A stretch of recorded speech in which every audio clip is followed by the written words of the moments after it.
the Mets, meet the Mets. Step right up and greet the Mets. Bring your kiddies, bring your wife.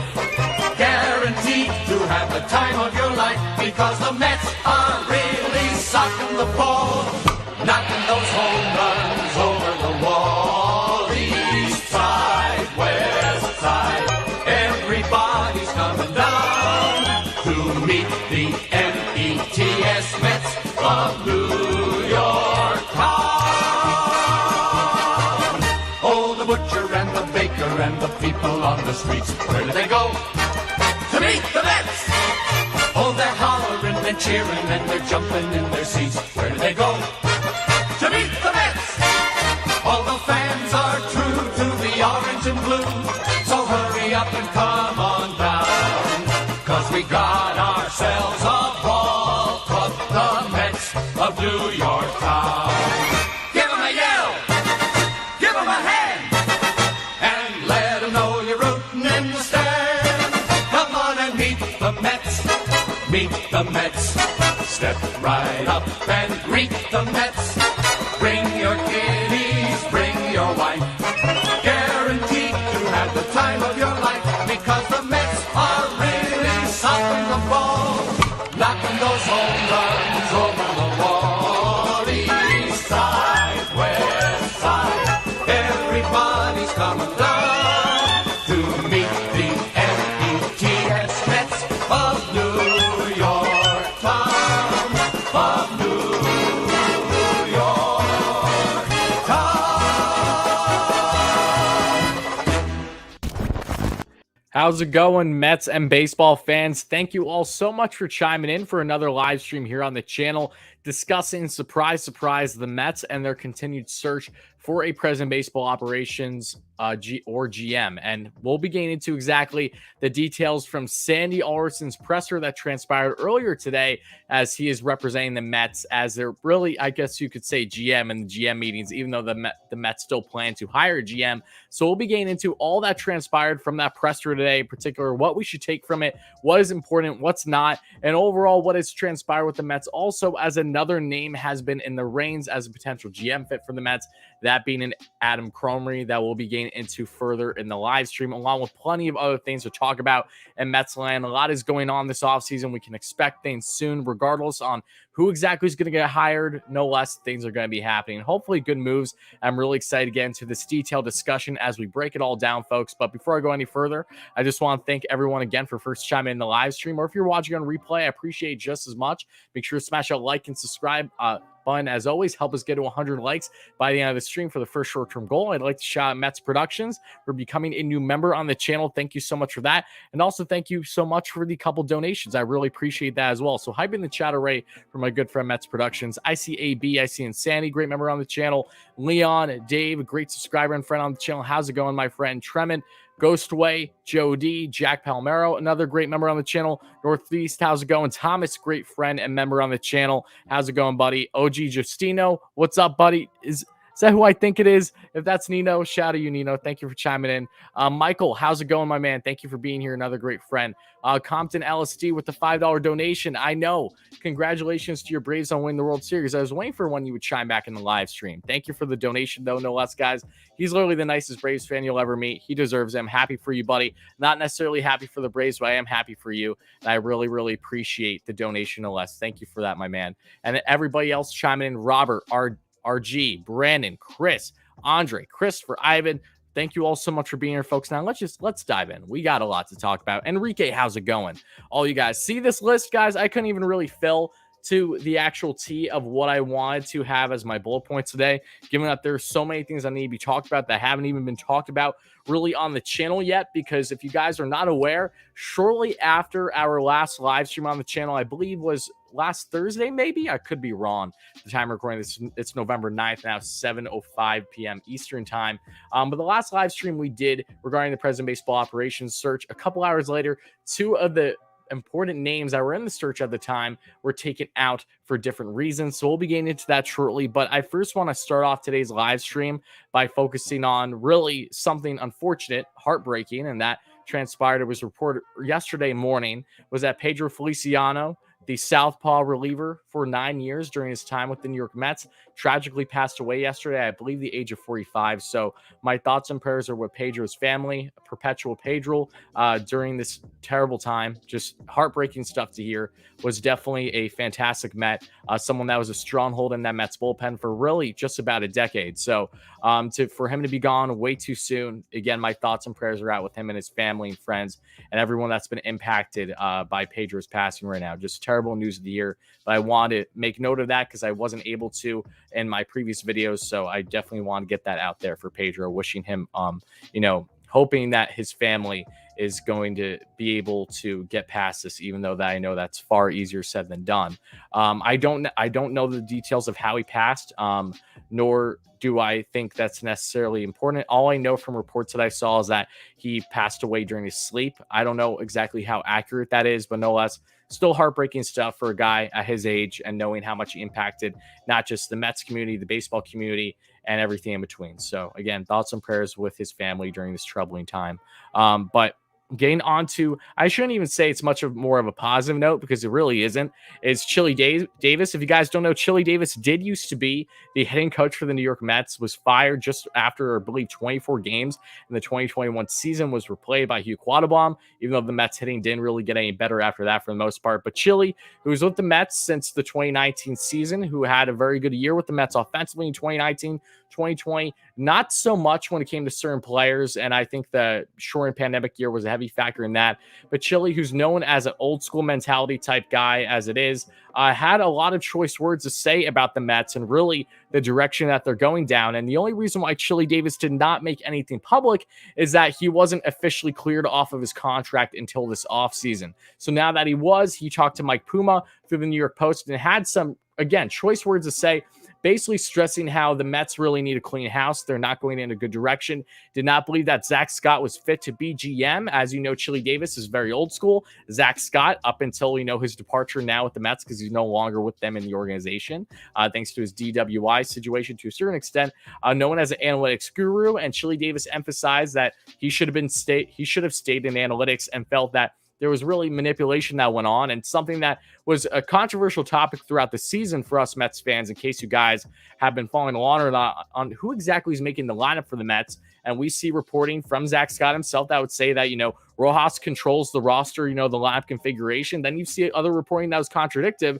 So I went really back and forth on it. But Chili emphasized just how much he believed the front office, that being Zach Scott especially, had a say on the lineup for Rojas, which makes you think further and further that Rojas, while he definitely made poor decisions down the stretch for the Mets, you could argue was also a scapegoat for them to a certain extent, parting ways with him. And it does look like Rojas, I don't even have it on the list here, is going to be the new third base coach for, yes, the New York Yankees. So we'll see what comes of that. It isn't official yet that he has been in agreement with them at this point, but reports yesterday at the time of recording this indicated that it's looking pretty likely that Rojas is going to stay in New York, but go to the Bronx and be the third base coach for the foreseeable future. But Chili went on to further say how there was one game in particular that I want to highlight with you guys on this report too, and I believe it was in April, he's talking about Jake Arrieta and saying how the Mets gave the approach that Arrieta is going to be throwing his changeup around 7% of the time. But Chili really contradicted it and said, Arrieta in previous times has been far more reliant on his changeup against the Mets because he's had good success. And Arrieta, I remember that game like it was yesterday. We might have even live streamed on the channel when it happened. Ended up getting the win for the Cubs in that game. This was before Arrieta was traded to the Padres. Yes, it was early in the season. And Arrieta went 14% on his changeup. So just to give you an example of that. He also went on to make further note on the Mets on, he trusts in Steve Cohen. He thinks, he's definitely a guy that he has respect for, but he does question exactly the route of going the analytics route, because he really made it clear that analytics is important. It's information that you should use, and I wholeheartedly agree with. But you can't be too reliant on it, and you can't have it to the point of you're dependent where you don't know how to really adjust or transition otherwise. Because, again, these are players at the end of the day, and I emphasize this plenty of times all throughout the season. If you guys have been following along on the channel, then you know very well. But the Mets are a team that should not heavily use analytics far more than anything else. They should have a balance. That's how teams have success in the league nowadays. because if you're going to be heavy in analytics, you got to make sure you're doing it right. And clearly the Mets had their issues this year, but the same thing could be said with the eye test too. So it's about having that balance, something that the Mets did not have all throughout the year. And for Steve Cohen, who's a heavy analytics guy, there was some comments that were brought to light, though, on Steve Cohen's direction when it comes to analytics, and that was from Sandy Ellerson today that we'll be getting to shortly, folks.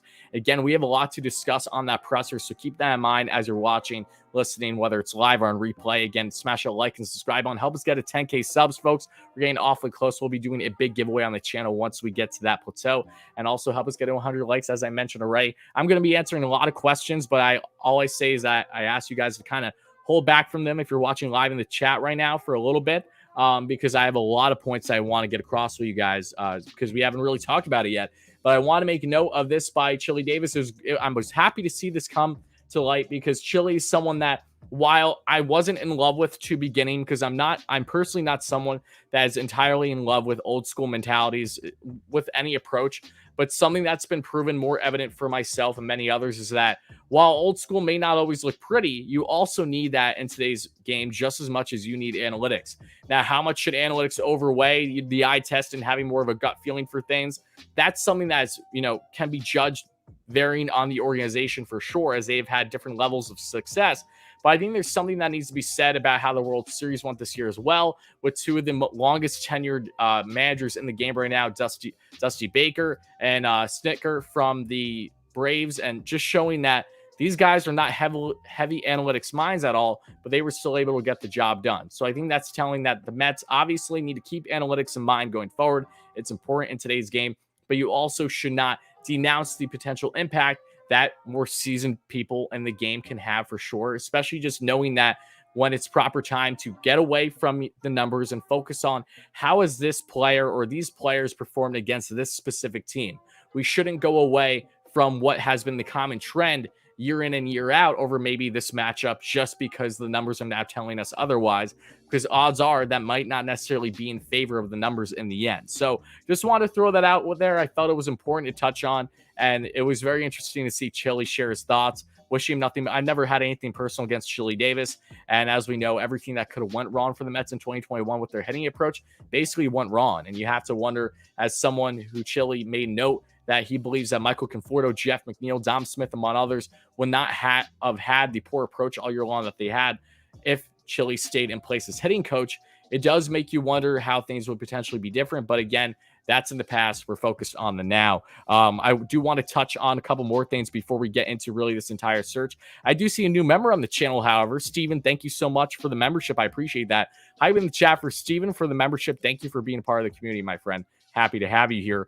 Couple more things, though, folks, on Conforto declines a qualifying offer. We just did a video on the channel yesterday, uploaded at 9 p.m. Eastern time. I don't care. It had to get out there. This is breaking news stuff. So, Michael Conforto, if you want to know my really raw take and everything there is to know about what's next for the Mets in that direction, make sure to check out that video if you haven't already. Thank you for the support on that one, folks. But in a nutshell, you guys can expect potentially a top 5 video on the channel very soon regarding replacements in right field in the scenario that Michael Conforto does depart from the Mets. So keep that in mind as you're watching. And also Justin Verlander and Kris Bryant. If you guys have been living under a rock, we did do 2 other videos on the channel over the past 24 hours. The most recent being at 5 p.m. Eastern time just a couple hours ago by the time you're watching this right now on Kris Bryant, because the Mets, according to Mike Puma, who covers the Mets again through the New York Post, has come out last night with an article that we touched on the video, so I'll leave it at this, that the Mets are already planning to be in talks with Scott Boras, who is both the agent of not just Michael Conforto, but Kris Bryant,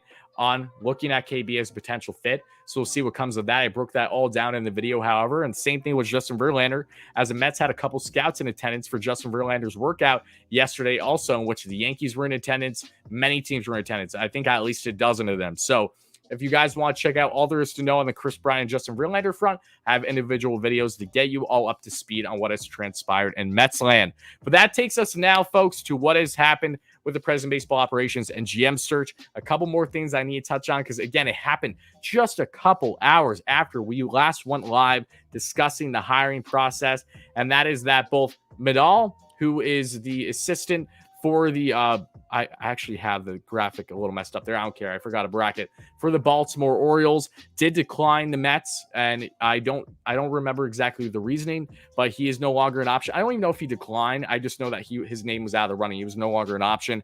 And then the one that a lot of people were interested in, including myself as a potential GM fit, and Raquel Ferreira, she is no longer an option as well. She took herself out of the running shortly after we went live late last week. So those two who were factors in the Mets GM search are no longer available.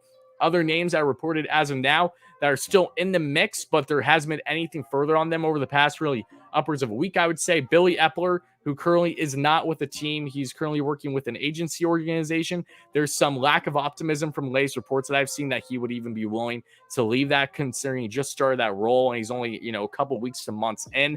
I've seen other names out there that I've talked about, and Matt Klein, who is the assistant GM for the Milwaukee Brewers. We also have Carlos Rodriguez that we talked about from the Tampa Bay Rays organization as part of, development. Trying to think of, I think it's of scouting. I don't have it on hand of me right now, but he has been a big factor in their player development for sure. You also have some other names for the assistant GM and Randy Flores for the. Why am I blanking so hard? I apologize, guys, because I don't have the notes in front of me. Randy Flores, the assistant GM for the St. Louis Cardinals. And that's really it. There really aren't any other names. But before we get on to the big name that you see on the screen right now, let's talk about Sandy Alderson's presser today. I watched the entire thing, talked to some of you guys in the chat on YouTube as it was happening live. Went around a half hour. I had the link to that presser also in the description down below. So if you guys want to watch it, highly suggest you do. But a lot of things need to be noted from Sandy speaking to the media today for the first time for what has felt like forever. He touched on a lot of things and definitely not as optimistic with certain things. And there's other things I still am optimistic for. And let's start with what I've noted here. The big thing is that it does not look like the Mets are going to hire president of baseball operations this offseason, which again is something that is not a terrible thing. The Mets can handle things just fine without a president of baseball ops. But it just completely contradicts what Sandy's outlook on the offseason was when things first began. And I think there's a fair argument to say that Sandy, if he didn't say to the media originally as the season was ending that we have an emphasis to look for president baseball operations, it probably would have done him better in the end when it comes to this pursuit because of a terrible media approach on how they've been going about reporting with conflicting reports on why people are declining. Are people actually interested? This has been such a dragging process for a hire of any sort in front office. And we see now Sandy already representing the Mets in the GM meetings currently this week. And not having president baseball operations is telling of a couple things. One, it's telling that the Mets simply couldn't get their guy again. Of all the options that they were looking at, no one was there. So I think there's a good argument to be had that the Mets are looking next year for the opportunity to potentially get a David Stearns, who's the president of baseball ops for the Milwaukee Brewers that the Mets have had interest in for the past year. Tried twice, couldn't land him, struck out both times, not getting an interview through Brewers ownership. His contract is over at the end of the year, but let's keep in mind that that's also a very up in the air situation to bank on a guy like David Stearns to become available, because who knows if an extension comes in place throughout the season that he signs a new contract, right? Or who knows that he would even land with the Mets, even though I know he grew up a diehard Mets fan, had some reported interest in coming to the Mets, at least some intrigue, I should say. But there's still, it's a big question mark. And the other name is Brian Cashman, as we know, with his future potentially looking uncertain with the Yankees. This is a huge season for the Yanks coming up. So the Mets could potentially be looking for an interview with him also to run things after this upcoming season as well. So that's not a bad idea. But at the same time, all I hope is that with the Mets not making a hire for president of baseball operations, that they don't go all in on these two, expecting them to become available just for them to be in this position where they're potentially screwed, or that they aren't available because they say sign a new deal, or just don't have interest in coming to the Mets. That's always a risk, folks. We've learned that the hard way, if you ask me. So right now, I'm not against the Mets not going for a president of baseball operations. You don't want to rush these hires, and that's something that's been evident. You don't want to make a hire just for the sake of making a hire. It's not a good look, in my opinion, whatsoever. But you also know that this is contradicting to what us Mets fans, including myself, had a certain expectation of going into this offseason. So already off to a little bit of a sour note just because it's something that isn't going the way that we initially had intentions of seeing. But the Mets are looking like that they're going to land a GM And Sandy has made it noted from this presser that they have had numerous interviews. So there's been conflicting reports that indicate that the Mets haven't even had an official interview. Well, Sandy has shot that down completely today by saying that he's had numerous interviews. Steve Cohen has had some interviews as well throughout the process. And he emphasized 3 reasons as to why things have not gone the Mets' way at this point, as it has dragged out far longer than it should have, that Sandy was open about, saying that while we don't necessarily have a deadline, we definitely went farther than we should have to this point and what would have been a reasonable time frame to make hires. But he said that 1, there are people that simply were not made available, that we were not able to interview. 2, there were people that did not feel comfortable leaving their current position because they really like where they're at, and rightfully so, because the Mets went after a lot of top executives for big name clubs in the league that simply don't want to leave their current spot, and I don't blame them. But 3, he also made it clear that there are people that simply don't want to go to the Mets because of the New York aspect. They don't want the spotlight on them. And Sandy was very blunt in his presser here by saying how pretty much if you're looking to be comfortable in a position, the Mets are not the place for you. So I don't necessarily know how that is going to benefit the Mets hiring process right now, but I understood this point Sandy was trying to make, however, which was the fact that this is a big role. You're going to come in and there's going to be media on you constantly. There's going to be critics on you constantly. You are going to be doubted until proven otherwise, because that's just how New York media works, especially with the bad narrative that Sandy is reportedly not in favor of at all, saying that the Mets simply can't have anything go right. So whoever comes in this spot is going to be bull, needs to challenge themselves, and needs to be someone that is not looking to be able to sit back and relax and be comfortable in their spot. No, it's going to be very, grinding. It's going to be on the tips of your toes throughout this process for at least the beginning, and then see where you end up in the coming months after being in that position or where have you. But I thought it was important that Sandy made a lot of these statements blunt. I like that, but I also do wonder exactly how, if at all, that becomes appealing or not appealing for people that they're still in the process of interviewing, because Sandy also made note that there are numerous people in consideration right now, but there will be no interviews throughout the GM meetings process throughout this week. But he hopes that by the end of this week, at the time of recording this Tuesday, November 9th, that we will hopefully get more clarity on the situation for the Mets hires. He does not believe the Mets are in a spot right now where Sandy would have to come in and be the GM for the season. He made it clear that he doesn't believe that's going to happen. So hopefully the Mets are in a route to get a hire for a GM. And now getting into the potential GMs that we've talked about already, there's been no one that's been made public really over the past week outside of what was originally a mystery candidate. And I'm sure maybe we'll see other names leak out there probably shortly after going live here, because that's my luck. But we have Adam Cromie. Am I saying that right? Cromie? Potato? I'm probably saying his name wrong. You guys know the drill by now. But before I get into him, I want to see what everyone's comments are right now in the chat. So again, thank you all for being here, folks. Make sure to smash that like and subscribe button. Let me know your thoughts on this Sandy Alderson presser. I want to know all your kind of stances on the matter. And then once I touch on that for a little bit, we will get into all there is to know on Adam, on if this would potentially be a good fit, a bad fit. What's his resume looking like?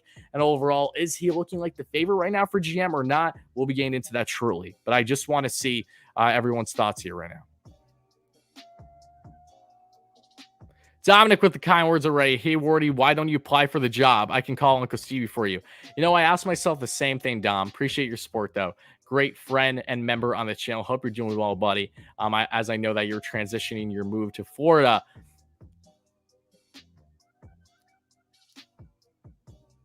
I said it. I felt bad for Rojas, and everyone wanted his head, blaming him for the issues. I keep saying it isn't on him. Chile proved it when he said the game cards were pre-written and he had to follow it. I mean, yeah, I think that's a fair argument to a certain extent, Isaac. I'm not going to say that Rojas didn't do anything wrong in 2021, however, because he absolutely did. But I do believe that this was a firing that the Mets felt just mandatory that they needed to do to kind of have a clean slate on things. And I do think that Rojas is going to thrive elsewhere. I don't have any personal issue with Rojas. He's a young mind that's going to thrive with the Yankees should he sign with them as third base coach. It really feels inevitable, especially with how the Mets usually operate. That's going to be their luck to see Rojas thrive elsewhere. But again, no ill will against him. I'm wishing him the best.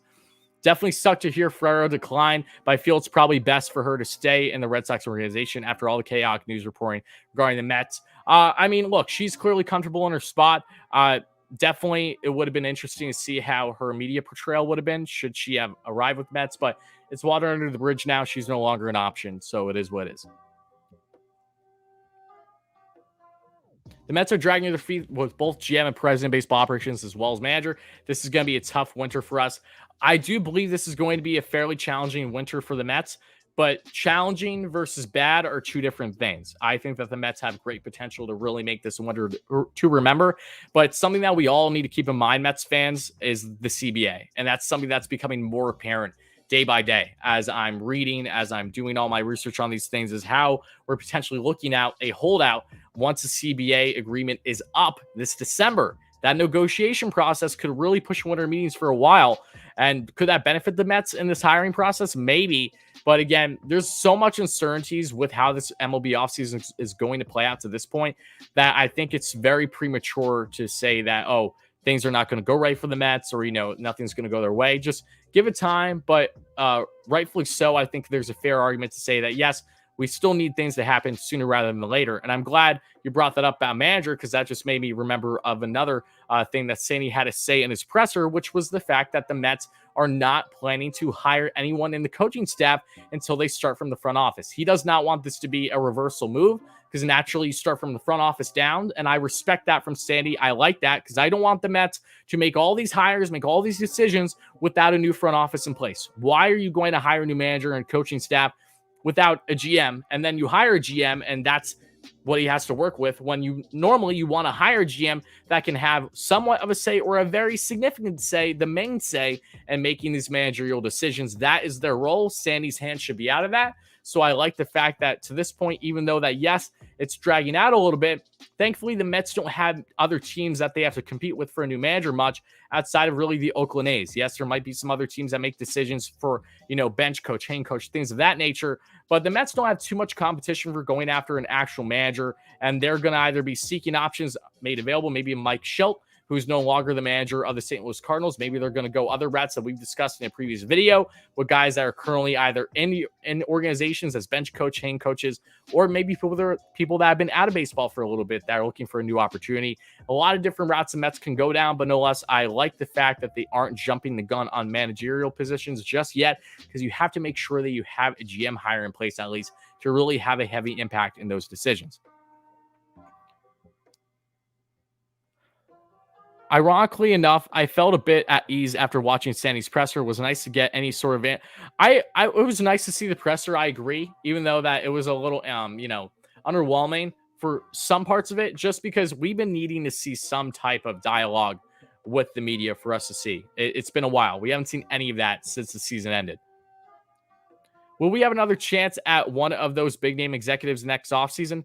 As of right now, yes, we would, but whether they're available then is something that only time will tell.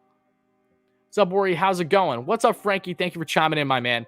Hope all is well. Everything's great over here, buddy. Hope you're doing well too, LFGM.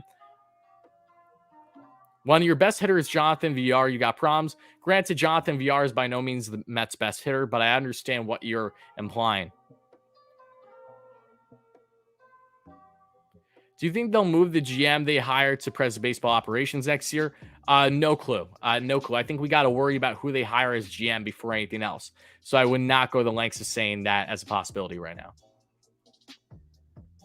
How about we hire GM and manager first? That is more pressing. I agree, but again, these things take time. I do not want the Mets to make hires for the sake of making hires when that could be the wrong decision in the end. If Mickey Callaway, Jared Porter, Zach Scott has proven us anything, is that the Mets need to be very strategic about the route they go down. I was thinking they should add David Wright. No, David isn't going to be a part of the Mets right now, coaching-wise at least. I don't see that happening. Truth behind people not wanting to come here comes down to a few things. Taxes, toxic media, and toxic fan base. It's as simple as that. While I definitely do think those are factors for sure, and not wanting to come to New York, I don't think that those are the sole factors into people wanting to come here or not. I think that is a fallacy. Because at the end of the day, if you're someone that's looking for an upgrade from your current position, from either assistant GM to GM or GM to, president baseball operations to run a team in New York, no less, that's a big deal. So the question is, if you're interested, if you have the desire to be in a spot like that in your career rather soon, then the Mets come off appealing right away. All the other things will figure themselves out. But I do agree that those factors have been in line with certain people for the reason of not even wanting to come to NY to begin with.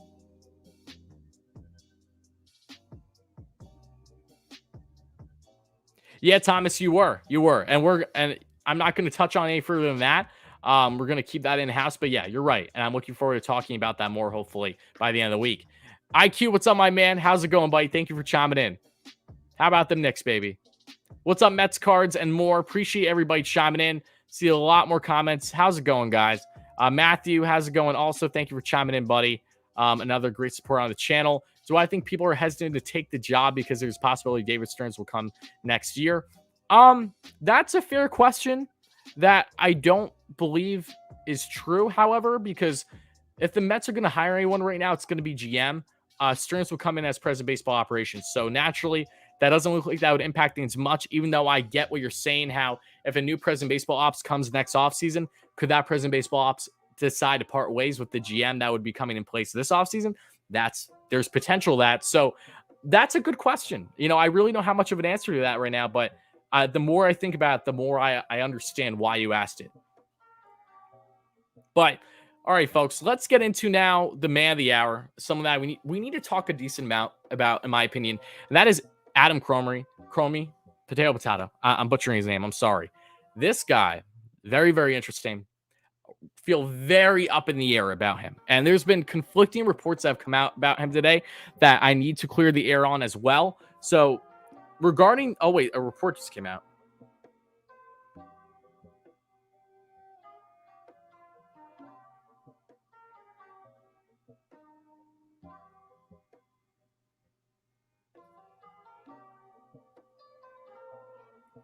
Oh, okay.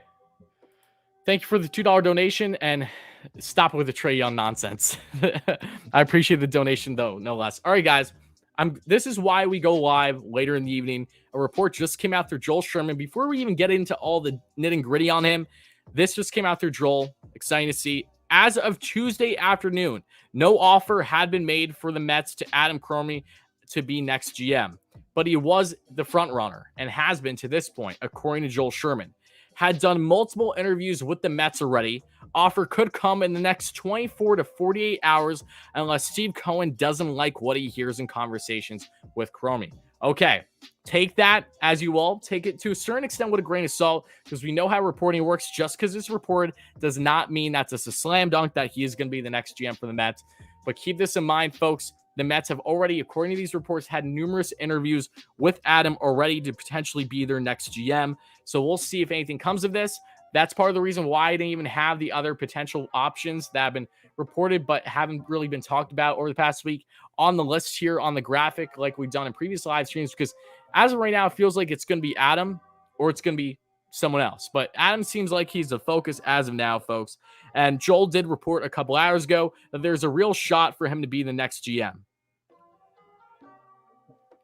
Okay, so if you guys don't know who Adam is, he was most recently the assistant GM for the Washington Nationals and parted ways with them in 2017 to go and be a lawyer for the Jones Day firm. Now, what's interesting about this is the fact that when you look at this, from the get-go, oh my goodness, you're thinking of another Brody Van Wagenen situation, just a guy that hasn't been involved in baseball, at least for a couple of years. Brody was different, but what needs to be made clear first and foremost about Adam is the fact that he did not part ways with the Nationals because the Nats fired him because they felt, he wasn't good enough. Adam parted with the Nats when they were 2 years away from winning their World Series in 2019, helped build their core group back prior over the past decade. He spent a decade in the organization and worked himself up. Great job, a great mind, analytics driven as well. But the reason why he parted ways was because as he grew up, according to an article that I read back in 2017, he had two paths I believe he could go down in life. Either go down to be a lawyer or go down to be potentially an executive in baseball. He went the baseball route, really enjoyed it, but felt it was proper for him to part ways with the Nationals and seek something that he had already been interested in doing, because he was, even for the past year leading up to his departure with the Nationals, doing night classes at Georgetown. So this is a guy that, while full-time as assistant GM for the Nationals, wife and kids, dealing with all the family aspect, and working night classes as a student for when it comes to being a lawyer, he was doing all these things at once and really felt himself getting burnt out and felt that it was best to obviously go the route of being a lawyer. So I think the question at this point lies more so on, does he have the interest in coming back into baseball and being the GM for the Mets more so than I think it is the Mets' interest in him, because it seems pretty obvious the Mets have a lot of interest in this guy. Like I said, he's been in the Nationals organization. I believe he started in 2010 up in, pardon me, had to been more than 2010, because I know that he was originally in a position going back to 2014, and then he quickly moved up from there. In 2014, he was promoted from he was promoted assistant GM in 2014 and stayed there up until his departure in 2017. Prior to that, he was also still working himself up in the organization. Pardon me. I'm just double checking on everything that I have reported at this point. Okay, he worked for 7 to 10 years in the organization. I'm just trying to find, there was one simple report that I want to make sure that I got to you guys. Just give me 1 second, folks, that I don't make sure I don't miss it.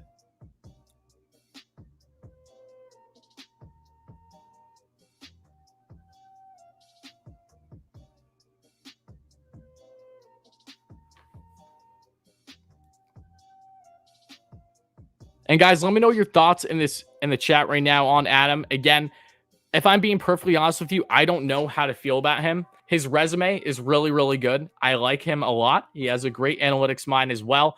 Is someone that helped build the core group for the Nationals up until they won their World Series after his departure in 2019. But Adam being out of baseball since 2017 is my only true concern here. Mainly because of the fact that when you're out of the game for, it's been 4 years now, how is that going to impact him coming back into baseball, especially with not being around players right now that are current free agents? How active is he with baseball as it is? Now, reports have indicated that he's always been active when it comes to baseball as it was since his departure from being the assistant GM for the Nationals. But that is probably my biggest question mark in the scenario where the Mets do hire him, is how out of the game is he? He's obviously a great analytics mind. He has done really well with player development, so he knows how to work the numbers. But being away just for 4 years, that is my main natural concern with him. And that's something where, if you're wondering why are the Mets even going down this route to begin with, it's the fact that the Mets don't have options for really people that are currently with organizations in the league, because they're not being allowed those interviews. So with saying that, they clearly have interest in Adam for a good reason, and they are not making the hire for the sake of making the hire. The Mets desperately, if they really need to go down a route to stay in-house, they absolutely would. They have respectable options in doing so. So clearly there are things that they like about Adam and what he can bring to the table. I believe he's in his late 30s. I could be wrong. It was hard to find his age. I found one report that indicated that he was potentially 38, but I could be wrong on that, so don't quote me on it. If you guys have further information on it, let me know. But he's really someone that is a wild card. I don't love him. I don't hate him. I don't really know how to feel about him to this point. And he's someone that I think he may very well be the next GM for the Mets if what reports are indicating are true. So again, continue to let me know your thoughts in the chats, folks. I know that there's been connection with a report came out. I shouldn't even say report, just a tweet came out earlier saying that, his firm working for Jones Day had worked with helping Chris Christie back in 2020. But I really think that's a red herring. I would not put too much stock into that, because when the nitty gritty of that whole ordeal happened, he was still with the Washington Nationals. And for him to actually have a heavy input on that process that was transpiring back in 2020 is very slim to none. So I would not put stock into it. Yes, I know it's easy to draw connections when someone's connected to one person, even by the farthest way imaginable. We talked about on the channel a lot on trying to connect two and two together with things, but that is not one of them. For all the critiques that you could potentially make on Adam coming to the Mets as GM, I don't think that is something that should be tied in, because there really is not much there, and I think people are blowing it up and making it more than what it actually is.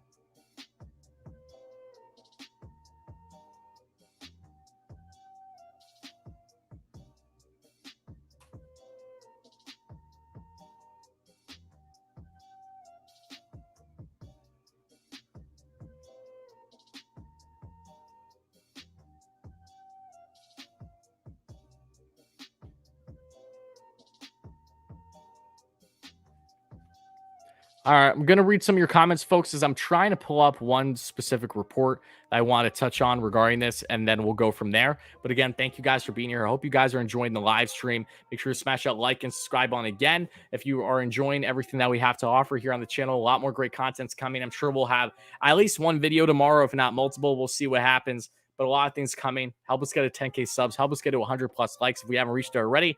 I don't know where we are in the like count at the time of recording this live. I see some up and down comments on the matter right now.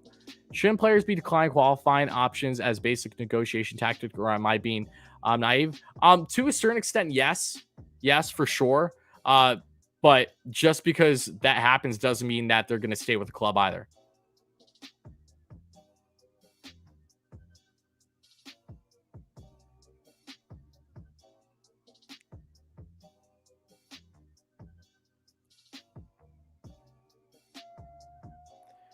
You think the issue is owners not liking Cohen? I wholeheartedly agree with that one for sure. I know that there are plenty of owners in the league that don't like Cohen as it is, that denied trying to get him even in the league prior to last offseason as it was. You love it when something breaks during the stream. So do I. It's exciting when that happens. I don't think we're going to see anything beyond this right now, but I just wanted to touch on one more thing regarding this report.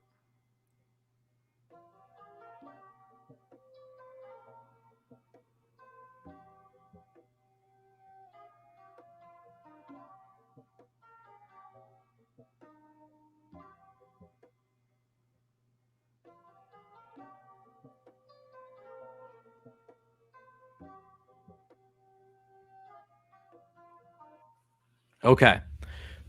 One of the multiple final remarks I'm going to make here on Adam is the following. Do not get caught up in the fact that this is someone who is currently out of baseball and think that he doesn't have a baseball mind to begin with. No, he has a fantastic resume, a young, great mind. From everything that I've seen, it's only been positive things. A great hard worker as well, who's worked himself up like any other guy that becomes a executive in an organization. But the fact that you have the willingness to part ways with the Nationals is telling that he clearly felt more like his calling was to be working, for the Jones Day law firm right now. So in Pittsburgh. So my biggest question outside of what he would bring to the table, not being an executive in the MLB for a couple of years, is really just what's his interest here? Is this a route where he actually has a lot of interest? If there's multiple interviews going on, I would assume that he has some interest at least, right? I just got to say, no one expected this, and I've said this plenty before. It really felt like if the Mets are going to go down a route, it's going to be for someone that absolutely no one knows of, or at least hasn't heard of in years, and that seems to be the case with Adam here. So we're going to see what happens with him. Of course, when and if there will be breaking news on the Mets potentially hiring him as GM or others, we will break that live right as it happens here on the channel. I'll do my absolute best, and we'll go over it as such. Again, I don't think he's a terrible option. Not my favorite option from what I've seen, but I also don't have this, historic background on him either. I think the same goes for everyone that's been talking about him today. No one is an expert in regards to Adam and what he can bring to the table. And clearly the Mets having interest is important to a certain degree. We'll see what's going to come of this, but his name getting rumored out there, reported with these multiple interviews now throughout this live stream is telling that, yes, this is something that could pick up within the coming days. And Ellerson, who said that he would not be conducting any interviews at the GM meetings, could also be telling that Steve Cohen is leading the charge here when it comes to discussing things with Adam. So we'll see what comes of this, but I really want to know everyone's stances further on the matter in the chat, folks. And then we're going to kind of gradually get into a Q&A here shortly in the live stream too, because it just so much has gone on, I feel like, today or the past couple days now, between the qualifying offers, Conforto declining. Just a lot is going to be happening also in a very short period of time, and I can't emphasize that enough with the CBA. It looks like that we might be seeing players potentially sign deals earlier than what they normally would. We might see teams be more aggressive in acquiring players than what they normally would to avoid the potential holdout that's going to happen in December and beyond with the CBA expiring. So how is that going to factor in the Mets here? We're going to see, but Sandy did make a note that he doesn't feel it's going to be anything drastic. he could be proven wrong, but he said that normally there is a lack of traction, movement that happens in the month of November, and he's right. But again, this year kind of feels different. It feels like an anomaly. So we're going to see what comes of it, but a lot of question marks. Again, you can tell I'm not a crazy optimist on Adam right now, only because I just have so little information on the man. And I think the same goes for most Mets fans, but from everything that I've read from his resume, I have zero complaints. My only big question is, and that's something that he'll have to prove, and the Mets will have to answer plenty of questions to, is the guy has been in the league since 2017. How much of a factor, if at all, is that going to have his decision-making, his player evaluation, and outlook on this approach in free agency and the trade market this offseason?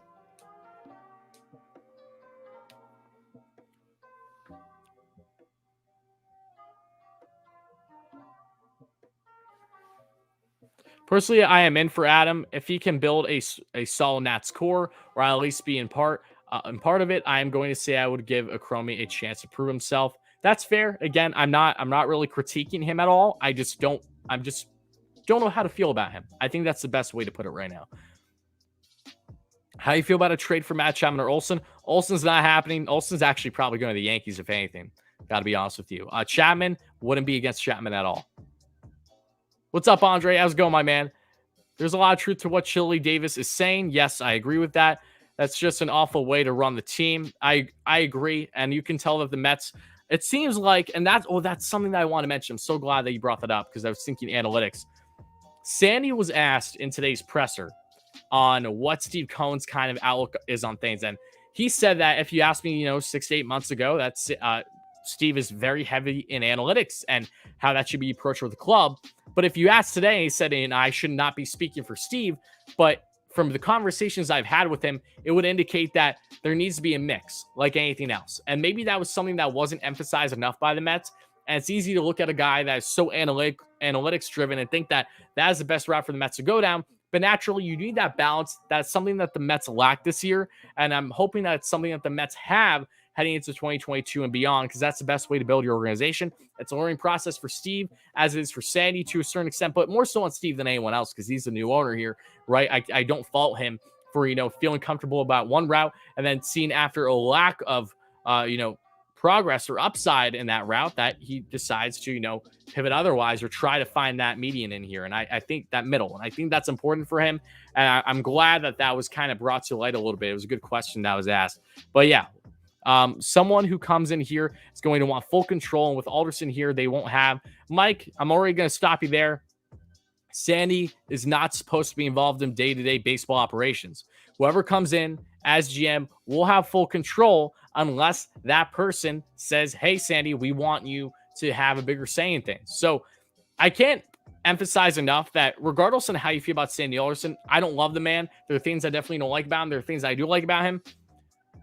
He does not want to control baseball operations. If the Mets' hands are tied and he goes in that spot, that's not going to be a good look for the organization. But he has made it noted time and time again, and the Mets have made it clear that's not the route they want to go down. If it was, then they wouldn't be doing this extensive hiring search at this point that is dragged out. So keep that in mind. I do not think that whoever comes in as a hire is a quote-unquote puppet, as what I think you might be insinuating a little bit, Mike. But again, I respect your opinion, but I also respectfully disagree.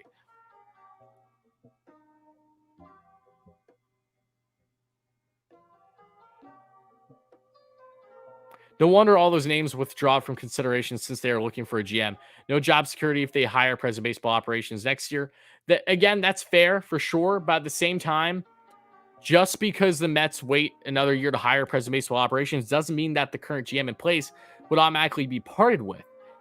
Steve has a lot of pull here, okay? Whoever comes in as a new GM hire, if one, he does well, and two, resonates really well with Steve, it's not going to matter too much who comes in as president of baseball operations. If Steve basically demands and saying, hey, we want you to have a huge say here, but this is our GM, this is our guy. We want you to evaluate him. He did really well in our first year with us. I really feel that he needs to stay, or at least should be heavily considered in doing so. So Steve has a lot more pull than I think you guys might be aware of. But again, that's still fair arguments.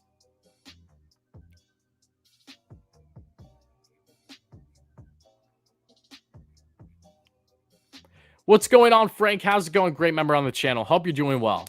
What's up, D-Nice? Bring Conforto back. You guys know I'm in favor of Conforto coming back, but I'd be lying if I said I wasn't too optimistic at this point in time. We'll see, though. Still plenty of time. Would I prefer Correa or Bryant for third base? Especially, I would prefer Correa. It wouldn't even be close. But with saying that, Bryant feels far more realistic, and I understand that perfectly, and I'm not against it. Correa is, as a player, a whole notch ahead of Chris Bryant. There's a reason why Carlos Correa is the best free agent available this year. Multiple reasons why.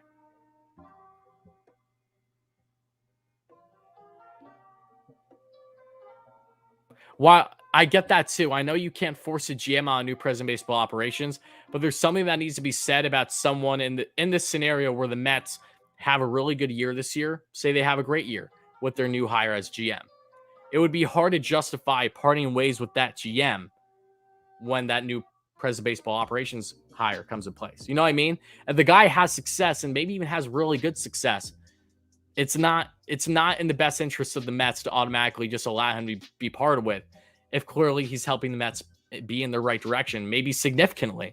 So, if the Mets don't do well with the supposed GM hire, then I think there's a far better argument to understand to allowing the president of baseball operations to just have whatever he wants to do with him happen. Besides DeGrom, Thor, Stroman, Loop, and Walker, Scherzer is possible here. I think Scherzer's chances of landing in Queens are as close to zero as possible. That's my stance. Money talks for sure, but until proven otherwise, I'm not buying for 1 second that Scherzer is going to come to Queens. That there's much optimism there. I think there's a lot of options for the Mets for the rotation, really good ones.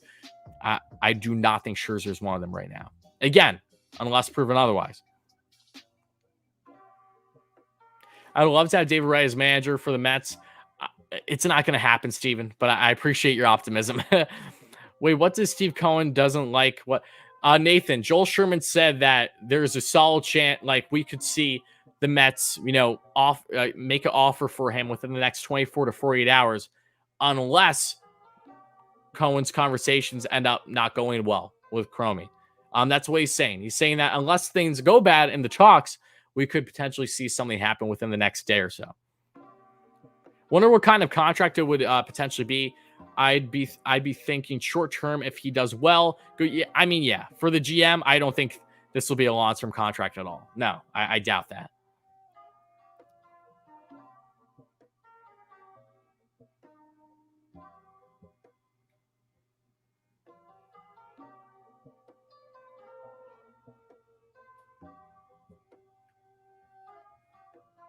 Your point is let the president of baseball operations decide, and I don't blame you for feeling that way at all. And I'm usually completely on board with that.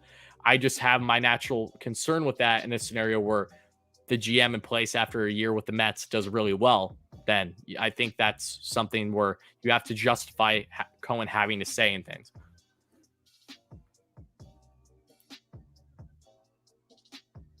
And guys, we're less than 30 likes away from 100. So if you haven't smashed that like and subscribe on Array, folks, please make sure to continue doing so. Thank you all again for the continued support on the channel. It does mean a lot, folks. What's your ideal offseason for the Mets? I've talked about it a lot. Mookie actually did a hour-long video with a great Mets mind and friend in Jolly All. Make sure to check that out if you haven't already. There's a lot of different routes I feel the Mets can go down for the offseason. That would be ideal. I'll be talking about more in the future, especially in separate live streams that are centered around free agency, so stay tuned for them. But I have already shared a lot of, open thoughts on that front.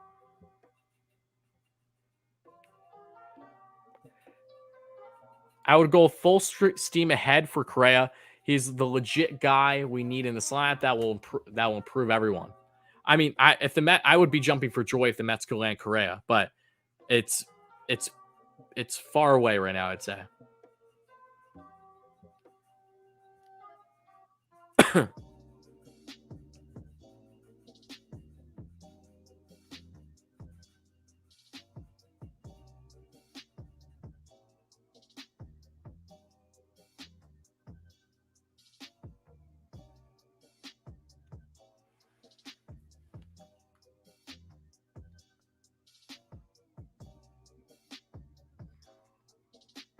Bryant is perfect fit for the Mets. I think Bryant makes a lot of sense for the Mets, and I explained that all in my video that I just did a couple hours ago on him. So again, make sure to check it out, guys, if you haven't already. Would I rather have Chris Taylor or Chris Bryant? Ooh, good question. I think it all goes in hand with what the Mets have already done to the roster at that point and what they plan to do. Chris Taylor makes more sense on a cheaper route, depending on if the Mets already have a third base solution and they have Taylor in the outfield per se. You know, Chris Bryant makes more sense in general in a lot of different ways.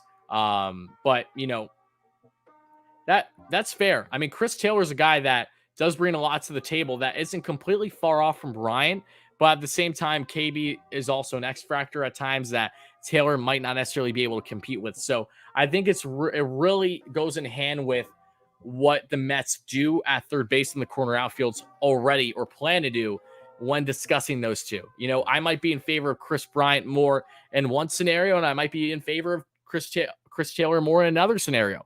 It really varies.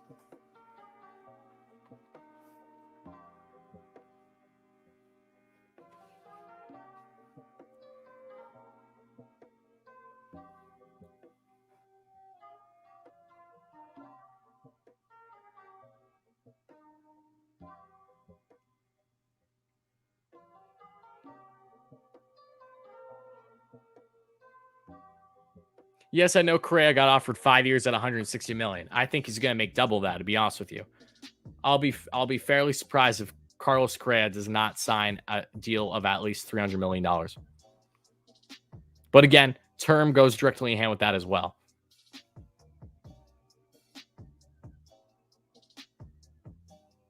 What about Mauricio and Beatty? All varies. I talked about them in the Bryant video again, but the Mets can acquire people for third base that can hold down third base until a guy like Brett Beatty in particular is ready, maybe a year or so from now, and they go from there.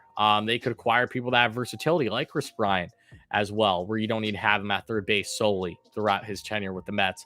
You could go down long-term routes, but if you go down long-term routes, that would potentially prohibit guys like Beatty or Mauricio being with the Mets. They would become trade pieces, but a lot of different routes the Mets can go down. And I think that's what's intriguing about all. They have a lot of different routes they can go down.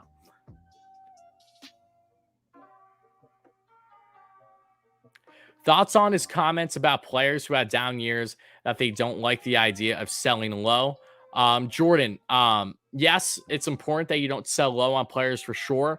But at the same time, especially regarding a lot of the Mets right now that could very well be traded this offseason, I think they are most ideal in a package versus singular trades. I do not think it makes sense to trade Dom Smith just himself. I don't think it makes sense to trade Jeff McNeil just himself. I don't think it makes sense to trade JD Davis just himself.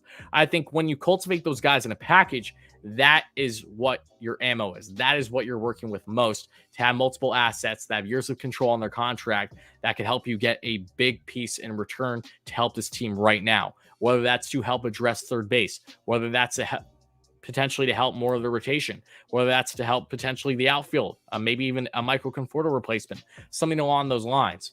So that is my stance on the matter. I do not want the Mets to really part with these guys unless they're doing it in a scenario where they can get their best bang for their buck in return.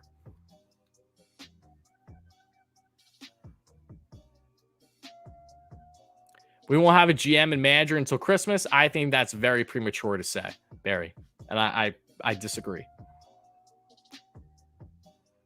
Present baseball operations is 100% important, but GMs can also handle that present baseball operations role. So it kind of goes both ways. You can have a GM that can do present baseball operations, but naturally there's reasons why you have those hires separate. So another year without them, it just comes off contradicting more than anything. It's not that the Mets can't run things just fine without a present baseball operations. I don't want them to do force a hire when that isn't the right fit for them, the most ideal fit for them.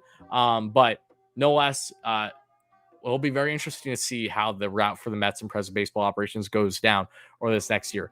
Brian Sabean took his name out of the Mets running reportedly like 2 weeks ago, Matthew. Bring back Baez and VR for third base.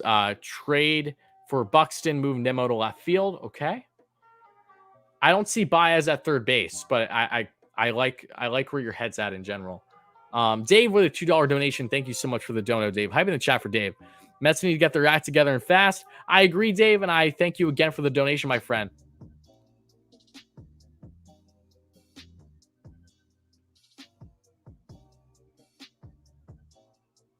Beatty is not a natural outfielder. Correct. He's third base first and foremost. From the understanding that I have.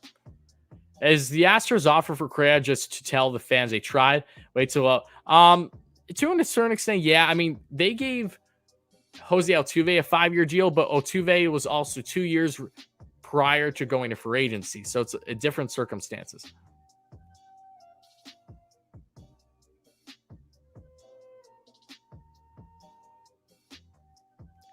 Who would I trade Davis, McNeil, and Smith for? All varies on what's available. I think teams like the Reds, the A's, who have made it known that they're completely selling off this offseason, are a team to keep in mind. You know, the Reds are selling off again, too. Cleveland Guardians have to keep them in mind as well.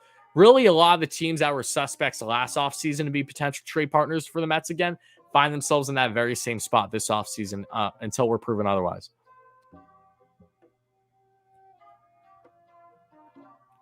But with saying that, folks, we are about to get wrapped up in this live stream tonight, just going an hour or so. Again, if you haven't checked out the previous videos, please make sure you do so. We're going to be going live on the channel again this week. I hope it's for a GM hire. That'd be awesome. We'll get that breaking news happen ASAP. But we're going to have a lot of great content coming out. Some top 5 videos coming as well. I hope you guys are excited for them. But before we go, I'm going to just one last time touch on everything. If you guys are just chiming in, and then I'll take a couple more comments before we get out of here. But again, Perpetual Pedro Feliciano has passed away at the age of 45. Rest in peace. Thoughts and prayers are with his family. Obviously, Chili Davis speaks out. Just came out recently an article talking about his disgruntlement with Zach Scott and how the Mets have been operating after his departure. Conforto declined his qualifying offer. We did a video on that. Verlander, Chris Bryant, we did videos on them. Medal, Baltimore Orioles executive, is no longer a GM option for the Mets. Same thing goes with Raquel Ferreira, the assistant GM and VP for the Boston Red Sox. Sandy spoke at the GM meeting today that we emphasized the most in today's live stream. And Adam Cromie looks like the latest potential GM candidate. That very well could be the front runner, as according to Joel Sherman has been to this point. So we'll see what happens with Adam, if at all. But definitely keep an eye on him in the coming days for sure.